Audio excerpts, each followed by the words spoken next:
1, 2, 3, 4.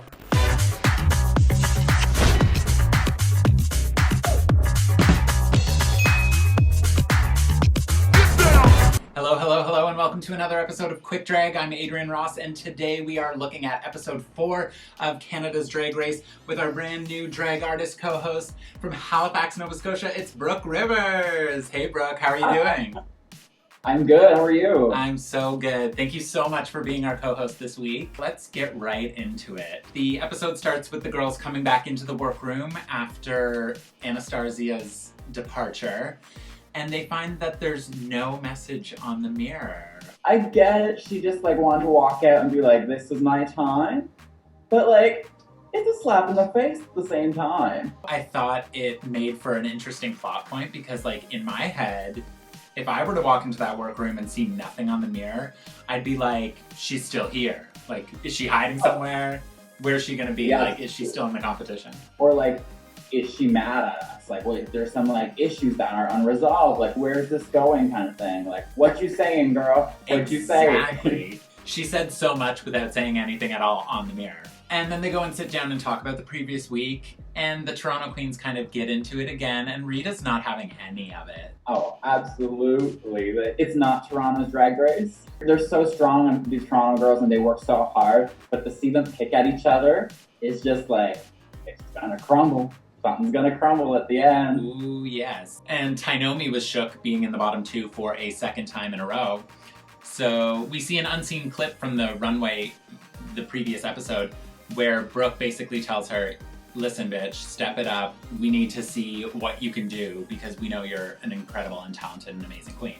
Which she is. Oh, she's fantastic. But she just hasn't been giving her 100%. And I guess we see that, we've seen that since the season started. So Rue comes on the screen with a video message. She's talking about the 3 R's, reduce, reuse, and Regina. It was a bit of a stretch, fine. And then Stacey comes into the workroom and she introduces 10 pit crew members. Super size. And I don't know if I've been in quarantine too long, but Lord Jesus, this mini challenge did it for me.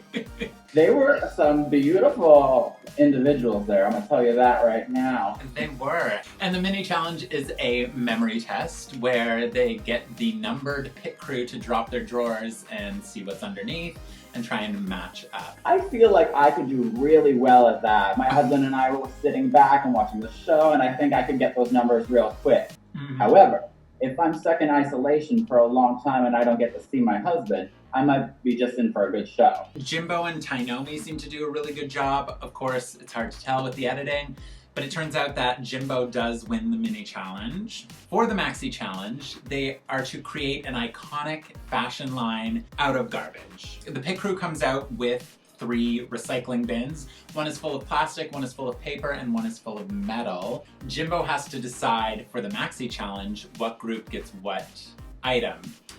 Jimbo and his group decides to take the paper. Jimbo gives the metal to Priyanka, Boa, and Lemon, and gives the plastic to Kiara, Rita, and Bobo. So the girls are responsible for their individual look, but they must have a cohesive collection with their team. Jimbo, Alona, and Tainomi decide on a sherbet showgirl idea. Which I think that concept, super cute. I think it could have been really frilly, really pokey bustles in the back, and really tight up top. As it moves on in the workroom, Jimbo has a bit of a different idea for what they should be doing. Alona and Tainomi are kind of pressed about it. Having the cohesion as the team, they decide to kind of align more with what Jimbo is doing. Where did it go wrong there, is my question. Did Jimbo lose sight of the whole showgirls thing? Or is that what they think a showgirl should look like? It's your competition as much as anybody else's, so if you are strong enough in your opinions that other people are going to, adjust or flex to you, can't be mad about it, I guess. So the girls also go for runway coaching with Stacey McKenzie. I think it was probably good for all of them. They got some tips. There were a few that were struggling at first. With Rita, they were like, you need to relax your eyes and think of something that makes you happy. So she thought of a hot dog, and she really wanted to eat a hot dog. Now, what kind of hot dog is she thinking about? I mean, after that mini challenge, I think I know what kind of hot dog she was thinking about. All 10 of them. The next day they come into the workroom, it's elimination day, and they are feeling nervous because this is not like the other design challenge where they had actual fabric to work with, amongst other things. This is literally just stuff. Rita shaved her head, she's committed to her Club Kid look. Come on, that is some commitment, because you've got that shaved head for the rest of the season, girl. That is true. And Scarlett and Rita connect over being drag mothers, and Scarlett talks a little bit about her drag mother, Jeanette Bobo, who actually passed away unexpectedly just before she went to film the season. My drag mother is still here, and she's still kicking and having a good time. To lose her would be terrible, and like, I guess I'm a drag mother now, so like, the thought of us not being in the community or not supporting our girls is like so sad. Gays talk a lot about kind of chosen family, and I imagine within a drag community as well, having your drag family, having those people who helped you find your way or are there for you or assist you, to not have them there would be a big impact. Oh, absolutely. Like, we fight, we argue, but no matter what, we always have each other's back, and we'll always be there for each other, whether it's on stage or just in our regular day-to-day life. So I definitely feel with Bobo and Rita on that. And it was also nice that Rita was like, I'm not really great at making friends, but Scarlett's so open and easy to talk to. I like that Rita's starting to kind of like let down her guard and make connections. Yeah, I think for so long, she's just like the big queen of Montreal, so I think she has to like hold that up. Yeah. But she's showing that soft side, and I think that's so important on the show. Absolutely. You need to show kind of all the facets of yourself, so it's great to see that with her. We move to the main stage. The judges come out. Our guest host for this week is fashion designer Vidal, and the runway is a trash to treasure look. Let's talk about these runway looks. First to the runway is La Maison Boraga. First on the runway was Scarlett. I loved it. I think it's very true to her. It was a nice little short, kind of like party girl little dress. Had a kind of Harlequin, slightly clowny vibe, which I know is her shtick kind of thing. So I think it was cute. Yeah, me too. I thought it was a little bit edgy, punk. I loved her makeup. I thought it was really cool. It was a good outfit. Next up for that team was Kiara. I think the length was a little iffy for me, but I think overall it was well done. She looked cute. She has a great walk, I find. So I think she turned it out. Yeah, I thought she looked nice, and I thought the garment really moved well, like that kind of flowing behind her. It was good. It was a good look. And then last for that team was Rita. You know, at the end of like a fashion show, there's always like one look that's like sort of different, but just like killer. And that's exactly what she was giving me. And then with the bald head and the makeup and yeah. Overall, that team walks out and they're looking good. So next on the runway is House of Rust. This is the team that had the medal. And we start out with Boa. What did you think about Boa's look? I know she looked a little puffy in the downstairs area, looked a little diapery, but I love me a bra-y moment with this big capey thing in the back and the long snatched black hair. I loved the idea of the steamers on the titties that she could like open up, move around, make it happen. Like, it gave it an element of fun. In the critiques, when Brooke said she wishes there was something a little bit more up top, like a little bolero or something like that, I felt like it needed something there. Next out for the medal team was Priyanka. I really liked it, but I'm also very confused. So the shape is really nice. It was like really tight, but then it kind of opens up in the middle, and there's like a full-on crack where her lady bits are. Overall, her face looked lovely and stuff as well, but I'm just a little, something about the shape or the cut is just a little. The fit was really nice. That front part was a little bit weird.